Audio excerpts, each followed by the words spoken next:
മറ്റുള്ളവർ എന്നെക്കുറിച്ച് എന്ത് വിചാരിക്കും എന്ന ചിന്ത. ഈ ചിന്ത കാരണം നമുക്കൊന്നും ചെയ്യാൻ പറ്റാത്തൊരവസ്ഥ പലപ്പോഴും ഉണ്ടാകും. ഞാനിതിന് ഒരു ബാലൻസ് വേണമെന്നേ പറയുള്ളൂ. അങ്ങനെ ചിന്തിക്കേ വേണ്ടാന്ന് പറയില്ല, ബാലൻസ് വേണം. അതായത് നമ്മൾ ഒരു സാമൂഹ്യ ജീവി ആയത് കാരണം സമൂഹം നമ്മളെക്കുറിച്ച് എന്ത് ചിന്തിക്കുന്നു എന്നും സമൂഹത്തിന് നമ്മളെക്കുറിച്ചുള്ള കാഴ്ചപ്പാട്, സമൂഹത്തിന് നമ്മളിൽ നിന്ന് എന്തെങ്കിലും ഉപദ്രവം ഉണ്ടാകുന്നുണ്ടോ, ഉപകാരം ഉണ്ടാകുന്നുണ്ടോ, ഈ ബോധമൊക്കെ അത്യാവശ്യം വേണം. ബിക്കോസ് നമ്മളൊരു സാമൂഹ്യ ജീവിയാണ്. ബട്ട് 24 മണിക്കൂറും മറ്റുള്ള ഓരോരുത്തരെയും സ്പെഷ്യലായിട്ട് ചിന്തിക്കാൻ തുടങ്ങിക്കഴിഞ്ഞാൽ അത് പ്രശ്നമാവും. ടോട്ടലി ഒരു സാമൂഹ്യ ബോധം നമുക്ക് വേണം. മനസ്സിലാവുന്നുണ്ടോ? ടോട്ടലി ഞാൻ അത്യാവശ്യം കുഴപ്പമില്ലാതെ ഒരു സൊസൈറ്റിക്ക് ബുദ്ധിമുട്ടുണ്ടാക്കാത്ത രീതിയിൽ ജീവിക്കുന്ന ആളാണോ എന്നുള്ള ബോധം വേണം. ഇൻഡിവിജ്വലി നമ്മൾ പോകാൻ തുടങ്ങിയാൽ നമ്മൾ പ്രശ്നത്തിലാകും. ഇൻഡിവിജ്വലി നമ്മൾ പോകാൻ തുടങ്ങിയാൽ, ഞാനൊരിക്കൽ ഒരു സ്റ്റേജിൽ പ്രഭാഷണം ചെയ്യുന്ന ഒരു വ്യക്തികളെ പഠിപ്പിക്കുന്ന ഒരാളുടെ ഒരു ക്ലാസ് കേൾക്കുകയായിരുന്നു.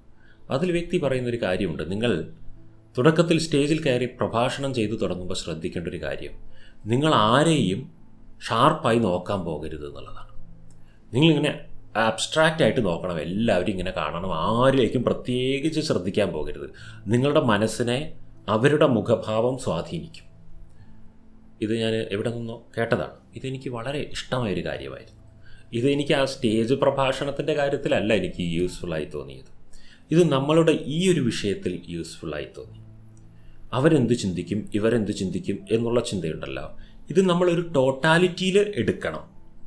അതായത് അബ്സ്ട്രാക്റ്റായിട്ട് വേദിയിലേക്ക് നോക്കണം എന്ന് പറഞ്ഞില്ലേ, അബ്സ്ട്രാക്റ്റായിട്ട് സദസ്സിനെ നോക്കണം എന്ന്. അതുപോലെ ഫോക്കസ്ഡായിട്ട് നോക്കാൻ തുടങ്ങിക്കഴിഞ്ഞാൽ കോൺഫിഡൻസ് പോകും സ്പീക്കറുടെ എന്ന് പറഞ്ഞില്ലേ, ഇതുപോലെയാണ്. നിങ്ങൾ സൊസൈറ്റിയെ അബ്സ്ട്രാക്റ്റായിട്ട് നോക്കണം. ഒരു ആകമാനമുള്ള ലുക്കിംഗ് കുഴപ്പമൊന്നുമില്ലല്ലോ, ഓക്കെയാണ്, ഞാൻ പോയിക്കൊണ്ടിരിക്കുന്ന ആർക്കും ഉപദ്രവമൊന്നുമില്ലല്ലോ, ആ ഒരു സാമാന്യ നീതിബോധം. ബട്ട് നിങ്ങൾ ഓരോ വ്യക്തിയെയും ചിന്തിക്കാൻ തുടങ്ങി. അവരെന്തായിരിക്കും എന്നെക്കുറിച്ച് ചിന്തിക്കുന്നുണ്ടാവുക, അവർക്ക് എന്നെക്കുറിച്ച് നല്ല അഭിപ്രായമായിരിക്കുമോ, ഇവരെന്നെക്കുറിച്ച് മോശമാണല്ലോ ചിന്തിക്കുന്നത്. ഇങ്ങനെ നമ്മൾ ഈച്ച് ആൻഡ് എവരി പേഴ്സണെയും ശ്രദ്ധിക്കാൻ തുടങ്ങിയാൽ നിങ്ങൾ ഡിസ്റ്റർബ് ആവും. നിങ്ങൾക്ക് ഒരു സാമാന്യമായ പെർഫോമൻസ് പോലും ജീവിതത്തിൽ കാഴ്ചവെക്കാൻ കഴിയാതെയാകും. കാരണം നിങ്ങൾ ഡിസ്റ്റർബായി കഴിഞ്ഞാൽ നിങ്ങളുടെ ഡിസ്റ്റർബൻസ് നിങ്ങളുടെ ജീവിതത്തെ ബാധിക്കും. കയറിൽ കൂടെ നടക്കുന്ന അഭ്യാസികളെ കണ്ടിട്ടില്ലേ? അവർ കയറിൽ നടക്കുന്ന സമയത്ത് അഥവാ അവരുടെ കാല് ചെറുതായിന്ന് വിറച്ചു എന്നിരിക്കട്ടെ, ആരെങ്കിലും കണ്ടു തന്നെ കളിയാക്കുന്നതായിട്ടോ കല്ലുകൊണ്ട് പെറിയുന്ന അങ്ങനെ എന്തെങ്കിലും ഒരു ആക്ഷൻ കാണിച്ചോ ആരെങ്കിലും എന്നൊക്കെ വിചാരിക്കട്ടെ. അത് കണ്ടിട്ട് പരിചയമില്ലാത്ത ഒരാളാണെന്നിരിക്കട്ടെ ഈ വ്യക്തിയുടെ കാല് ചെറുതായിന്ന് വിറച്ചു. കാല് ചെറുതായിന്ന് വിറച്ചാൽ ആ വിറയ്ക്കൽ ആ കയറിലേക്ക് വ്യാപിക്കും. പിന്നെ ആ കയറ് വിറയ്ക്കാൻ തുടങ്ങിയാൽ കാല് കൂടുതൽ വിറയ്ക്കും. അപ്പോൾ പിന്നെ ശരീരം മുഴുവനും ഇളകും, ആൾ താഴെ വീഴും. നമ്മൾ സ്റ്റാർട്ട് ചെയ്ത് വെക്കുന്ന ഒരു ഷിവറിംഗ് ആണത്. കയറ് സ്വയം ഷിവറിങ് ചെയ്യില്ലല്ലോ, നമ്മൾ കയറിലേക്ക് കൊടുക്കുന്നൊരു ഷിവറിംഗ് ആണ്. പിന്നെ കയറ് നമ്മളെ വീഴ്ത്തും. ഇതുപോലെയാണ് നമ്മൾ വ്യക്തികളെ ഇൻഡിവിജ്വലി ഫോക്കസ് ചെയ്യാൻ തുടങ്ങിക്കഴിഞ്ഞാൽ നമ്മൾ ചെറുതായി ഒന്ന് വിറയ്ക്കും, ഒന്ന് പതറും. നമ്മൾ പതറിക്കഴിഞ്ഞാൽ നമ്മളുടെ ജീവിതം, നമ്മളുടെ പ്ലാറ്റ്ഫോം പതറും. പിന്നെ നമ്മളങ്ങനെ മുഴുവനും പതറിയാലോ നമുക്ക് ആരുടെയും ഒരു പ്രതീക്ഷകളെയും പൂവണിയിക്കാൻ പറ്റില്ല. ആളുകളുടെ പ്രതീക്ഷകളെ മുഴുവൻ, ആളുകളുടെ സങ്കല്പങ്ങളെ മുഴുവൻ, എന്നെക്കുറിച്ചുള്ള സങ്കല്പങ്ങളെ ഓക്കെ ആക്കണമെന്ന് വിചാരിക്കരുത്. ഓരോരുത്തരും എന്നെക്കുറിച്ച് നല്ലതേ വിചാരിക്കാവൂ എന്ന് ചിന്തിക്കരുത്. അവർ എന്നെക്കുറിച്ച് എന്താണ് വിചാരിക്കേണ്ടത് എന്നുള്ളത് അവരുടെ ചോയ്സാണ്. ഈ ലോകത്തിലെ ഏറ്റവും നല്ല മനുഷ്യനെക്കുറിച്ചും കുറ്റം പറയാൻ കുറച്ച് പേരുണ്ടാവും. അതാണ്, എല്ലാവരും നല്ലത് പറയുന്ന ആരുമില്ല ഈ ലോകത്തിൽ. നിങ്ങൾ ദൈവം എന്ന് പറഞ്ഞുകൊണ്ട് നടക്കുന്ന ഒരു ക്യാരക്ടറിനെ എടുത്ത് നോക്കുക. അത് നിങ്ങൾ ഹിന്ദു ആണെങ്കിൽ ഒരു കൃഷ്ണനോ ശിവനോ മറ്റോ ആയിരിക്കാം, ക്രിസ്ത്യാനിയാണെങ്കിൽ യേശു ക്രിസ്തു, യഹോവ അങ്ങനെയൊക്കെ ആയിരിക്കാം, അല്ലാഹു ഇങ്ങനെയൊക്കെ പറയാം. നിങ്ങൾ ദൈവം എന്ന് പറയുന്ന ആൾ, നിങ്ങൾക്ക് സമ്പൂർണ്ണനാണ് ദൈവം, നിങ്ങളുടെ ദൈവം.